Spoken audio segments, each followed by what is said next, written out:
पंचनामा में आप सभी का स्वागत है। मैं हूं सुमित और वीकली एक्सपायरी का दिन भारतीय बाजारों में लास्ट स्टार स्पाइक और 19,700 के इर्द गिर्द या ऊपर मार्केट्स कहीं क्लोज होते हुए दिखाई पड़े। एक अच्छी बाइंग निफ्टी बैंक में रही, जहां पर फर्स्ट हाफ में लैकलस्टर मूवमेंट था, लेकिन सेकेंड हाफ में तेजी आई और 1% की बढ़त के साथ निफ्टी बैंक बंद होता हुआ दिखाई पड़ा। पीएसयू बैंक में खरीदारी थी, 1.25% की बढ़त वहां देखने को मिली। आईटी इंडेक्स में खरीदारी थी, 1% के आसपास की बढ़त वहां आते हुए दिखाई पड़ी।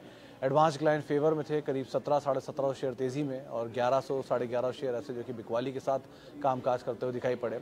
ब्रॉडर मार्केट्स में खरीदारी थी, मिड कैप स्मॉल कैप लगातार तेजी में, तो 8वां सत्र जबकि रिकॉर्ड स्तरों पर मिड कैप इंडेक्स बंद होता हुआ दिखाई पड़ा और लास्ट आवर बाइंग में पार्टिसिपेट किया सभी हैवी वेट्स ने। तो शुरुआत से आज वैसे तो एलएनटी पार्टिसिपेट कर रहा था। बड़े ऑर्डर की खबर, कंपनी के लिए 25,000 करोड़ रुपए का ऑर्डर, जो कि करीब पूरे ऑर्डर बुक का रफली 10% के आसपास का हिस्सा बैठता है। तो इतना बड़ा ऑर्डर मिलने की बातचीत है, जिसके दम पर ये 4-4.5% चढ़ा आज। HDFC बैंक कल चला, आज फिर मतलब कल स्टेबल होने के साइन थे, आज तेज़ी आते हुए दिखाई पड़ी। प्लस रिलायंस ने कुछ हद तक पार्टिसिपेट किया, आईटी से TCS पार्टिसिपेट कर रहा था, इन्फोसिस HCL में कुछ हद तक सपोर्ट था और खबरें भी आ रही हैं लगातार बड़ी डील्स की, पहले HCL में आई, TCS में आई, ये बड़ी डील्स का इम्पैक्ट यहाँ पर देखने को मिला। ऑटो की तरफ से एक अच्छी खरीदारी थी, जो टाटा मोटर जैसे शेयर पार्टिसिपेट कर रहे थे, वहाँ पर M&M जैसे शेयर पार्टिसिपेट कर रहे थे। प्रेशर था FMCG में, फार्मा में। FMCG में आपको ITC दिखेगा थोड़ा बहुत दबाव में, फार्मा में प्रेशर था और DV स्लैब जैसे नाम हो, सिंजीन बायोकॉन जैसे नाम हो, F&O के टॉप लूजर्स के तौर पर वो शुमार होते हुए दिखाई पड़े। आज स्टार परफॉर्मर था कोल इंडिया, F&O का टॉप गेनर था, 6% की तेजी थी, करीब 1,70,000 करोड़ रुपए के आसपास की मार्केट कैप हिट होते हुए दिखाई पड़ी कोल इंडिया की। वो PSU में जो चांस बाय चांस पूरा सेक्टर चल रहा है, तो कल पेट्रोनेट का दिन था, आज कोल इंडिया का दिन था, पहले रेलवेज का दिन था, आज भी रेलवेज चल रहे थे। तो ऐसे करके अलग अलग सेक्टर सब सेक्टर जो कि बाइंग में पार्टिसिपेट करते हुए दिखाई पड़ रहे थे। और ओवरऑल भी मार्केट की जो ब्रॉडर बाइंग है वो कंटिन्यू थी। कैश मार्केट शेयर में अच्छी खरीदारी बनी हुई थी। एडवांस क्लाइंट ना केवल NSE के बल्कि BSE के 2000 प्लस के रेंज में कामकाज कर रहे थे और F&O में भी करीब 90 शेयर ऐसे थे जो कि तेज़ी में थे, तो करीब 60-70 शेयर ऐसे थे जो कि बिकवाली के साथ कामकाज कर रहे थे। न्यूज़ फ्लोज के दम पे TCS में एक ऑर्डर आया था, उसका इम्पैक्ट वहाँ पर देखने को मिला। वो JLR को जो ऑर्डर मिला था उसका, HCL टेक को ऑर्डर का एक इम्पैक्ट देखने को मिला और बाकी भी बिट्स एंड पीसेस में न्यूज़ फ्लोज हैं और छोटे छोटे स्मॉल कैप मिड कैप में न्यूज़ फ्लोज हैं, उनका इम्पैक्ट आता हुआ दिखाई पड़ा। तो एक उम्मीद थी कि थोड़ा लकलस्टर रहेगा। एक इंटरेस्टिंग नंबर ज़रूर आप देखेंगे कि आज जो निफ्टी के ओपन इंटरेस्ट था रिसेंट कॉल पुट्स में, यानी कि 19,600, 19,700 और 19,500 इन जोन्स पे कॉल राइटर्स थे और जो 19,400, 19,500 के जोन्स में पुट राइटिंग थी, वहाँ OI काफ़ी बड़ा था क्योंकि निफ्टी की एक्सपायरी थी आज कंपेरेटिवली निफ्टी बैंक के, तो वहाँ पे इसलिए आपको OI का नंबर काफ़ी बड़ा दिखाई पड़ेगा कंपेरेटिवली निफ्टी बैंक के। लेकिन उसकी एक ही वजह थी कि आज एक्सपायरी थी निफ्टी की वीकली एक्सपायरी, जिसकी वजह से मूव आता हुआ दिखाई पड़ रहा था। चलिए अब सवाल जवाब का सिलसिला शुरू कर लेते हैं और बातचीत कर लेते हैं कुछ सवालों को लेकर भी। सबसे पहला, happy Janmashtami, sitting on cash should wait for correction और is there any special any pocket giving comfort in this market for long term? Sir large cap IT सबसे कंफर्टेबल दिख रहा है मुझे तो अभी सो फार, क्योंकि वो चला नहीं है बिल्कुल भी, तो उसमें थोड़ी बहुत बाइंग आ सकती है। उस पर भी बहुत सिलेक्टिव TCS इन्फोसिस ही दिख रहा है, विप्रो इवन, मतलब डिस्पाइट हर तरफ बातचीत है कि वो वीक सिनेरियो, लेकिन उसके बावजूद भी बड़े बड़े ऑर्डर्स बैक टू बैक आ रहे हैं। और अभी वो नंबर्स भी मैं देख रहा था तो FY25 के लिए 19 के मल्टीपल पर है विप्रो, 21 के मल्टीपल पर LNT, इन्फोटेक, माइंडट्री, TCS 24 के मल्टीपल पर और इन्फोसिस भी 23-24 के मल्टीपल पे कामकाज कर रहा है FY25 के लिए। तो ये लग रहा है एक ठीक पॉकेट है जहाँ पर एक बार को पिकअप किया जा सकता है कुछ। बाकी तो ऐसा कुछ अभी दिख नहीं रहा, सब तो इतना भाग गया, तो पिक एंड चूज़ करने वाली बात है। अर्निंग्स को ट्रिगर हो ही चुका है, बाजार में क्या लिया जाए को समझ में नहीं आ रहा। So wait and watch is a better option, लेकिन कुछ जाना है तो फिर भी एक बार को IT आप देख सकते हो लार्ज कैप में, फिर भी थोड़ा रीजनेबली बेटर दिखाई पड़ रहा है कंपेरेटिवली बाकी सेक्टर्स या मार्केट्स के कंपैरिजन में। इवन फार्मा में भी नाम नहीं, हाँ, एक UPL और ठीक दिख रहा है, ये बहुत करेक्टेड है और लार्ज कैप स्टॉक है, तो वही 560-70 का स्टॉप लेके आप देखना चाहो तो उसको भी देख सकते हो एक बार को। Okay, can Tata consumer product be part of core portfolio? Will be there for 20-25 year as one of the criteria says I want to add it around 700? It is Anil ji, ये बहुत बहुत पुरानी कंपनी है। टाटा कंज्यूमर को आज आप देख रहे हो, ये पहले टाटा टी के नाम से कामकाज करती थी। फिर टाटा टी में जब टाटा कॉफ़ी का कंज्यूमर बिजनेस मर्ज हो गया और इनका खुद का कंज्यूमर बिजनेस भी आ गया, तब जाके कंज्यूमर टाटा कंज्यूमर के तौर पे बनी है। तो अभी भी वो स्टार के नाम से इनके कई रिटेल आउटलेट्स भी हैं और जिसमें वो राशन और बाकी स्टोर्स भी का प्रोडक्ट है, टाटा का इनिशिएटिव है वो भी। लेकिन otherwise it's a good company. इसमें अब आपको टी का पोर्टफोलियो है टाटा टी के थ्रू, टेटली के थ्रू, स्पाइसेस का पोर्टफोलियो रिसेंटली उन्होंने एक्वायर की थी कंपनी, उसके थ्रू, और अदरवाइज़ भी कंपनी संपन्न के थ्रू कामकाज करती है। संपन्न के थ्रू इसके मसाले भी आते हैं कुछ कुछ, और सब पेरेंट भी है टाटा कॉफ़ी की, और जो स्टारबक्स का बिजनेस है वो भी इसी के अंदर में आता है। So it's a good company, it's overall a good company. FMCG company plus QSR business है। तो अगर आप टाटा समूह की कोई एफएमसीजी कंपनी ढूंढ रहे हो तो अच्छी कंपनी है, आप बना सकते हो पूरे पोर्टफोलियो का, इससे ऐसी कोई दिक्कत नहीं है इसके साथ। बस वो चलता थोड़ा स्लो बीच बीच में रुक के है, तो अकॉर्डिंगली इसमें कॉल लेना, but again it's a good company to own. Okay, Coal India 786 share हैं, 254 की बाय है, डिविडेंड में से 60 के मिल चुका है। आगे का view, Coal India executive in my view as golden period for Coal India. Jayprakash sir, मतलब आप ज़्यादा बेहतर जानते हो, आप कंपनी में काम करते हो तो एग्जीक्यूटिव आप कंपनी के। लेकिन दो तीन चीज़ें अच्छी बुरी पहले समझ लेते हैं। एक, coal India is the largest coal producer in the world, सबको पता है बात, और 2010 से जब से IPO तब से पता है बात।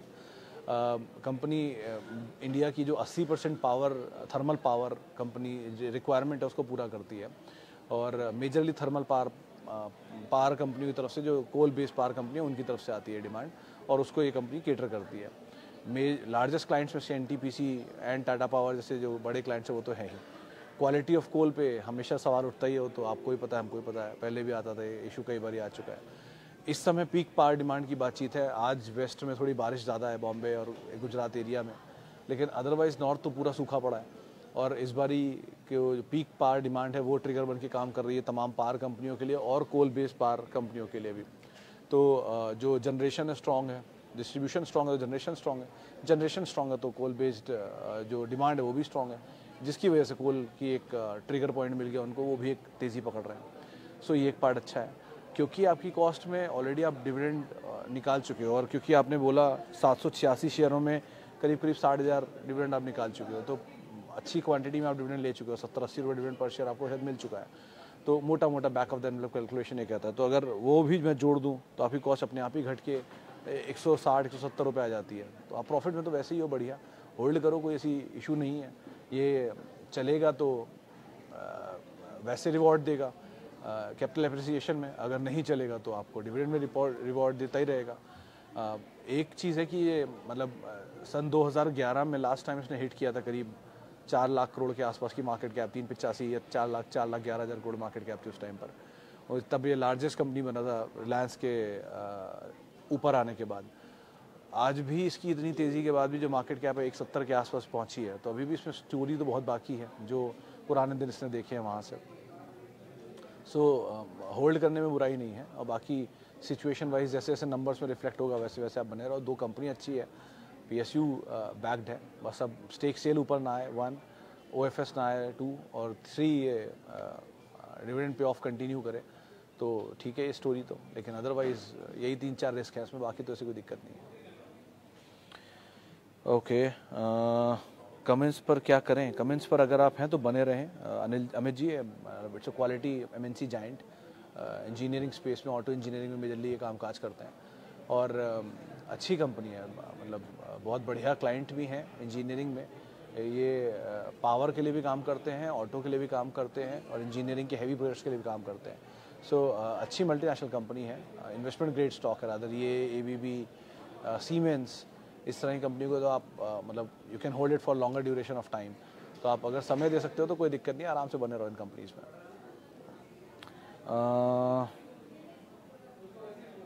होल्डिंग NBCC 839 रुपये में, what should I do? I can hold for long term if I can get better return. देखिए सुनील जी, ये टूटा तो बहुत है। 120 रुपये का शेयर आपने जिस दाम पे खरीदा उसके आसपास तक आया था, मतलब पोस्ट स्प्लिट, प्री स्प्लिट ये 800 रुपये तक गया था, फिर वहाँ स्प्लिट और बोनस आया था सन 2016 में, शायद का स्प्लिट बोनस था लास्ट। तो उसके बाद से नीचे आया और नीचे आने के बाद अब आपने जहाँ पिक किया वहाँ से चला है। सो इस सिचुएशन में एक ही चीज़ कहूँगा कि 63-64 रुपये शायद लास्ट दाम देखा था मैंने, और आपके दाम से तो ऑलमोस्ट डबल पहुँच ही गया है। तो आप अगर मान लो 300 शेयर भी निकाल देते हो या 400 शेयर भी निकाल देते हो तो बचे हुए 400 शेयर आपके फ्री के हैं। सो आप 300 शेयर निकाल के अपनी कैपिटल फ्री कर लो, वन, बचे हुए 500 शेयरों को आप होल्ड करो, फिर वो जहाँ तक जाए किस्मत। लेकिन अभी के लिए एटलीस्ट कैपिटल प्रोटेक्शन पहली प्रायोरिटी, और एक तरफा तेज़ी PSU में आई है, beat railways, beat defence, beat PSUs, तो उस तेज़ी का फ़ायदा भी तो कहीं ना कहीं आपको होना चाहिए ना। सो बेटर ये कि थोड़ा कैपिटल प्रोटेक्ट करना ज़्यादा बेटर है। तो जिस लेवल पे आपने लिया है वो बहुत नीचे का लेवल है, वो लेवल दोबारा मिले नहीं मिले कहना मुश्किल है, लेकिन थोड़ा कैपिटल प्रोटेक्ट कर लीजिए। बाकी फ्री के शेयर आपको मिल ही गए हैं, वो आप होल्ड कर लीजिए, और विद टाइम, फिर लॉन्गर ड्यूरेशन ऑफ टाइम आप उसे आराम से होल्ड कर सकते हो। चलिए अब यूट्यूब के भी कुछ सवाल ले लेते हैं। सबसे पहले कमेंट्स पे हम बातचीत कर चुके हैं। CESC लॉन्ग टर्म अभी 2 साल में 20% प्रॉफिट में हो, प्लस डिविडेंड भी तो होगा किशोर जी, कि जब आपने खरीदारी की तब 6-6.5% के आसपास की यील्ड थी इसकी, और ये सबसे अच्छी डिविडेंड यील्ड इसकी पावर स्पेस में है। तो ये कंपनी बहुत पुरानी है गोयनका ग्रुप की, और पावर में जो डिमांड पिकअप कर रही है उसका एक बड़ा प्लेयर भी है ये। सो अभी तो होल्ड ही करो, और प्लस डिविडेंड यील्ड भी अच्छा ही है। तो 2-3 चीज़ें इसके टेलविंड में ही काम कर रही हैं, बढ़िया बने रहो अभी तो, बस स्टॉप लॉस को ट्रेल करते रहना अकॉर्डिंगली। और क्योंकि बहुत नीचे लेवल से चला, और गोयनका ग्रुप की सारी कंपनियों में पिकअप आना शुरू हुआ है। पहले जेंसार चला, स्पेंसर चला, इवन ये CESC चलना शुरू हो गया, फर्स्ट सोर्स सॉल्यूशंस चला। सो पिकअप तो आ रहे हैं इन ग्रुप कंपनीज़ में, बने रहो, ज़्यादा बेटर है। बट ट्रेल करना स्टॉप लॉसेस को, और एक रीजनेबल लेवल आने के बाद थोड़ा कैपिटल निकाल लेना, वो ज़्यादा बेटर है। Okay, I have bought 150 share of Vedanta 275 in July 2023. What to do for long-term perspective as well as dividend perspective? Abhishek sir बहुत लेट एंटर किया आपने, 275 रुपये पर जुलाई 2023, यानी कि लास्ट डिविडेंड जो एक आया होगा वो आपको शायद मिला होगा, इससे ज़्यादा डिविडेंड नहीं मिले होंगे। तो वेदांता का स्टोरी कुछ ऐसा था कि क्योंकि हिंदुस्तान जिंक एक कैश काउ थी, जो वेदांता जिसमें स्टेक ओन करता है, तो हिंदुस्तान जिंक का जो कैश जनरेशन था वो इतना स्ट्रॉन्ग था, वो अपने अच्छे डिविडेंड पे ऑफ कर रहा था वेदांता को, पेरेंट था वेदांता, और वेदांता अच्छा डिविडेंड पे ऑफ कर रहा था अपने पेरेंट को, जो है वेदांता PLC। तो विद टाइम ये डिविडेंड की स्टोरी चलती रही, हिंदुस्तान जिंक से वेदांता एंड वेदांता से वेदांता PLC। इसके बीच में दोनों के इन्वेस्टर्स, हिंदुस्तान जिंक के भी और वेदांता के भी, अच्छे उनको डिविडेंड पे ऑफ्स मिलते रहे। तो वो डिविडेंड पे ऑफ की स्टोरी तो बढ़िया रही। लेकिन अब हिंदुस्तान जिंक का डिविडेंड पे मतलब जो कैश फ्लो है वो उस तरह के नहीं रहे जो कि थे, तो वो डिविडेंड की क्वांटिटी वहाँ घटनी शुरू हुई। जब वहाँ डिविडेंड घटना शुरू हुआ तो ऑब्वियसली बात है वेदांता का भी डिविडेंड घटना शुरू हो गया। तो वो डिविडेंड का जो बढ़िया सिनेरियो था या बढ़िया टाइम था वो तो बीत गया, जिसकी वजह से अब कंपनी का डेट हायर लेवल पर है, डेट पे ऑफ नहीं हो रहे हैं, चीज़ें हैं बहुत सारी। सो अगर आपके पास पड़ा हुआ है तो आप भैया बने ही रहोगे, क्योंकि आप लॉस तो नहीं बुक करते हो आमतौर पे। बट डिविडेंड दोबारा कैश जनरेट होगा, हिंदुस्तान जिंक में मेटल साइकिल घूमेगी 2-3 क्वार्टर के बाद, तो फिर डिविडेंड पे ऑफ बढ़िया होंगे, फिर वेदांता में डिविडेंड आएंगे, फिर वो बढ़ना शुरू हो जाएगा। बट यहाँ पर बहुत बड़ी स्टोरी की उम्मीद मत रखना, क्योंकि वेदांता को पहले डीलिस्टिंग के लिए एक बारी कोशिश कर चुका है, जो LIC ने फेल की थी, और अब दोबारा उसका वो हिस्से को इस्तेमाल कर रहा है डिविडेंड के लिए, जो आगे भी पे ऑफ्स होते रहेंगे। सो होल्ड करो, साइकिल चलेगी वापस, साइकिल एज मेटल साइकिल चलेगी वापस, और हिंदुस्तान जिंक जनरेट करेगा कैश फ्लोज, लाइकवाइज वेदांता खुद का कैश फ्लो भी आएगा केन इंडिया से जो आता है, वो सब मिला के डिविडेंड अच्छा लग जाएगा, फिर आप फ्लोट कर जाओगे वापस। लेकिन ये डिविडेंड स्टोरी है, और अगर आप सेक्युलर स्टोरी खेलना है मेटल में तो Hindalco Tata Steel is a better bet comparatively. Okay, आगे चलते हैं। और RHI मैग्नेसीटा, जैन सा बढ़िया कंपनी है, यू कैन होल्ड इट। मतलब ये तो कंपनी भी अच्छी है, प्रोफाइलिंग भी अच्छी है, मैनेजमेंट भी अच्छी है। जो नई मैनेजमेंट आई है MNC मैनेजमेंट, बढ़िया मैनेजमेंट है, आप समय दो अच्छा पैसा बना के दे सकता है। लेकिन समय दो इसलिए बोल रहा हूँ कि बहुत चला हुआ शेयर है, बाजार भी बहुत चला हुआ, सारे ट्रिगर को इसके इनकैश करके बैठा है। सो बेटर ये कि थोड़ा समय दे दो, उसके बाद आप कॉल लेना। लेकिन it's a good quality company to own. Otherwise पहले ख़राब था वो, लेकिन मैनेजमेंट चेंज हो गया, मल्टीनेशनल आ गई, फिर तो बात ही अलग होती है, क्रेडिबल आ ही जाती है वैसे अपने आप। तो आप अपने आप अभी तो बने रहो, कोई दिक्कत नहीं इसमें। Jio finance for long term, sir give some positive and negative view on JFSL, M&M and Titan. कल भी शिवांग सर यही सवाल आपने पूछा था, ऑर्डर पूछा था उस समय आपने मुझसे। मैं अगेन वही बोलूँगा, Titan, M&M and Jio financial. खराबी जियो में नहीं है, बट टाइम थोड़ा लगेगा वहाँ पर। टाइटन इमीडिएट ट्रिगर है फेस्टिवल का और M&M दूसरा इमीडिएट ट्रिगर है फेस्टिवल का।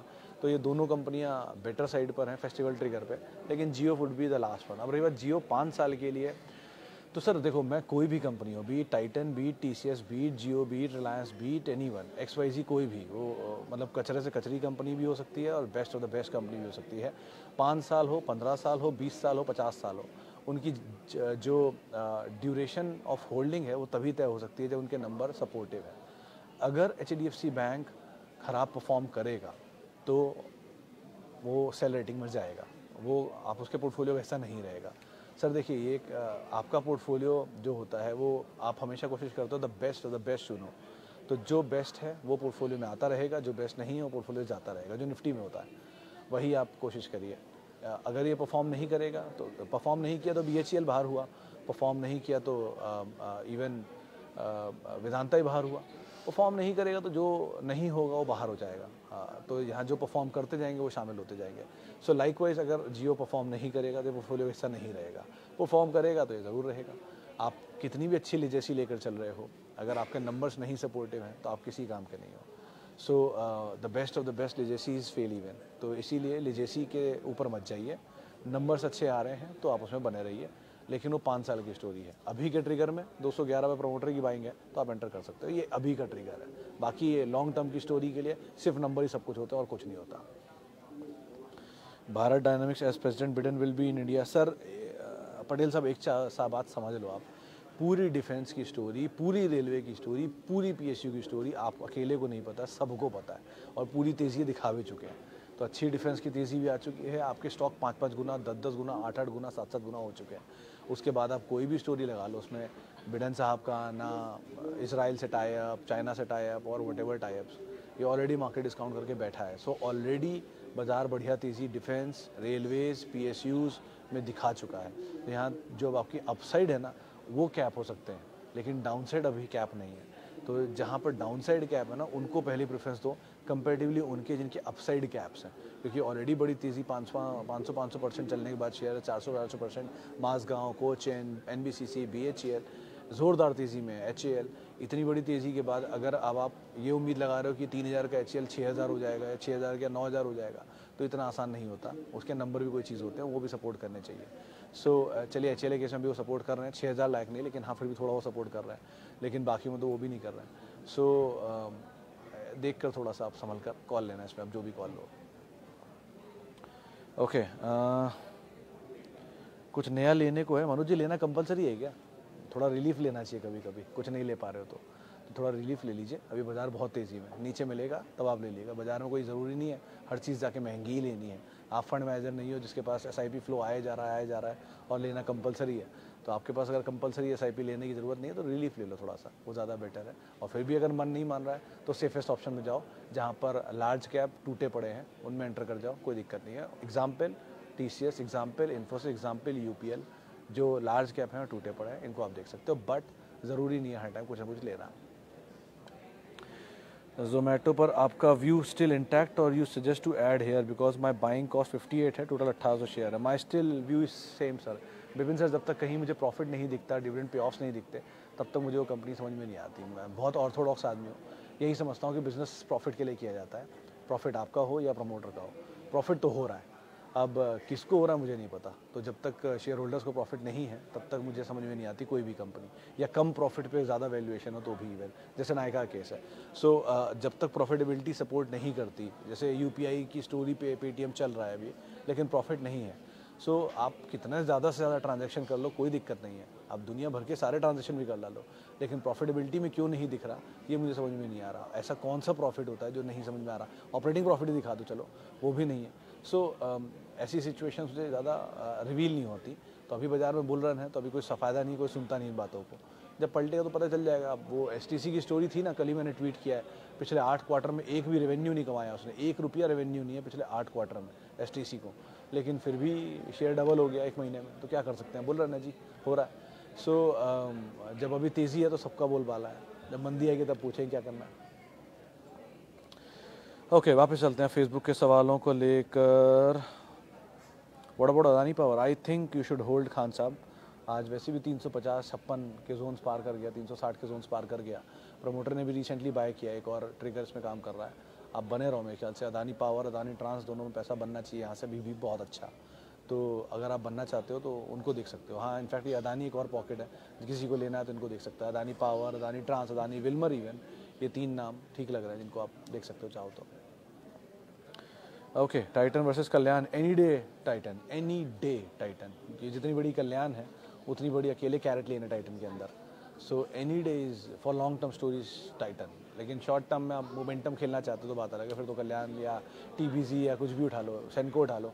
But for long term story always Titan आपके लिए, मतलब बढ़िया स्टोरी वहाँ पर अभी और बिल्ड हो सकती है। So it's a good company, आप समय दो, आराम से बैठो Titan. Which is a strong, which stock is to buy for long term, any tip? कोई टिप की ज़रूरत नहीं सर, मेरे ट्विटर हैंडल पे वो पिन ट्वीट में पड़ा है कौन कौन से अच्छी मिड कैप है, कौन कौन से अच्छी लार्ज कैप है। कोई भी नाम जो आपको पसंद है रिटर्न के हिसाब से आप उठा लो, सभी क्वालिटी है। For long term SIP there is good stocks to go for. चलिए फिलहाल अब इतने सवालों शामिल करूंगा। माफ़ी उन सभी लोगों से जिनसे बातचीत नहीं हो पाई, और बहुत बहुत शुक्रिया उन सभी लोगों का जिन्होंने सवाल पूछे। आपसे मुलाकात हुई कल शुक्रवार के दिन, हफ्ते के आखिरी कारोबारी सत्र में। आप मेरे साथ जुड़ सकते हो @सुमित रिसर्च मेरा ट्विटर हैंडल है, बाकी सोशल मीडिया हैंडल है। और किसी भी निवेश से पहले अपने वित्तीय सलाहकार की राय ज़रूर ले लें। आप सवाल पूछना चाहते हैं तो CNBC आवाज़ के YouTube और फेसबुक पेज पर आप सवाल पूछ सकते हैं। और आप सभी को CNBC आवाज़ की टीम की तरफ से जन्माष्टमी की बहुत बहुत शुभकामनाएं। नमस्कार।